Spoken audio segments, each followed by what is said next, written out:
Jednoduchý spôsob, ako zoznámiť žiakov 2. až 3. ročníka, možno vyššie, s improvizáciou, by mohlo vyzerať tak.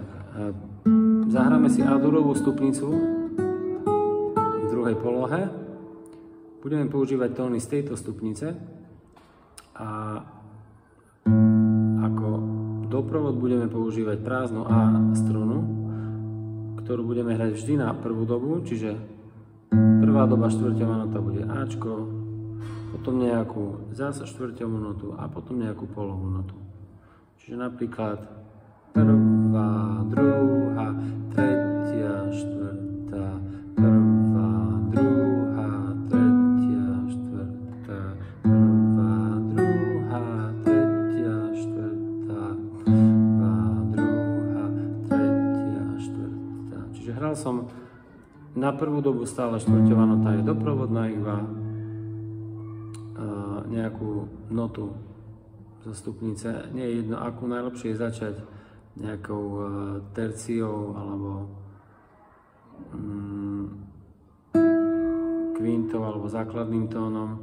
Niektoré tóny nebudú v A-dure dobre znieť, hej. Čiže keby som išiel kvinta a stojím na veľkej sexte, to neznie tak až dobre, ako keď to urobím opačne.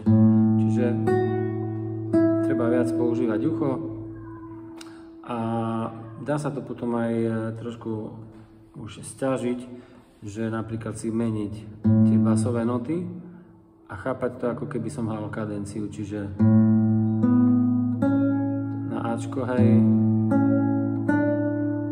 nejaké 4 takty.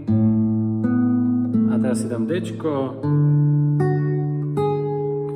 ktoré chápem ako subdominantu, naspäť tónika, Ačko.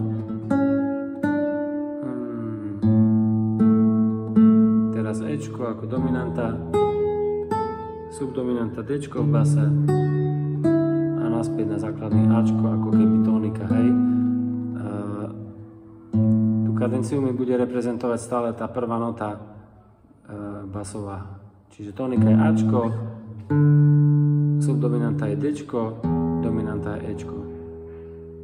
A vybral som si A-dur kvôli tomu, lebo viem využiť všetky 3 prázdne struny, ktoré mi A-dur ponúka, tak preto A-dur stupnica.